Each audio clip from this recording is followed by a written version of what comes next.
После 13 години денеска официјално осветена црквата Свети Константин и Елена во срцето на метрополата. Од утринава голем број на граѓани и верници се собираат тука за да присуствуваат на свечениот чин на осветувањето и да се помолат во овој нов православен храм.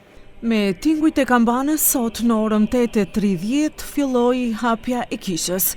Një numër i madh qytetarësh, përfaqësues të nivelit të lartë shtetëror nga kori diplomatik në vend, funksionar aktual dhe ish funksionar, deputet, përfaqësues të partive politike të pushtetit lokal dhe biznesmen, morën pjesë në këtë mëngjes në liturgjinë e shenjtë dhe këtë ceremoni.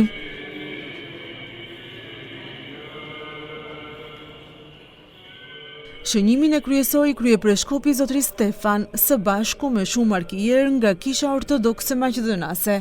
Kreu i kishës me një mesazh: me ndërtimin e Shën Konstantinit dhe Elena, ne te kaluam vetveten.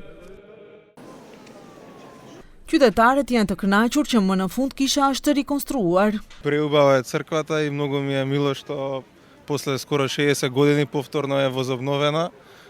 Моите баба и дедо иделе во Свети Константин и Елена, која била на денешен ГТЦ, и сега после 60 години јас се имам таа чест да влезам во таа црква.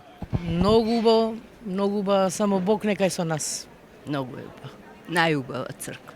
Јас сум живеела во Ново Мало, кога беше старата Свети Константин и Елена таму. Таму сум видела и затоа сега дојдов тука да. Денешниот ден се осветува црквата Цар Константин и Цар Исраелен. Неки ми е честито и на градителите и сите денеска кои ја осветувааш. Браво македонци, да живее Македонија.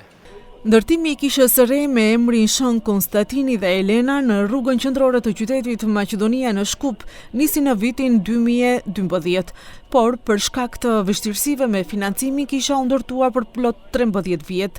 Thirrja e fundit e kishës ortodokse maqedonase disa vite më parë për personalitete shoqërisht të përgjegjshme që të kontribuojnë për përfundimin e këtij objekti të rëndësishëm shpirtëror dhe kulturor në qendër të kryeqytetit solli rezultate.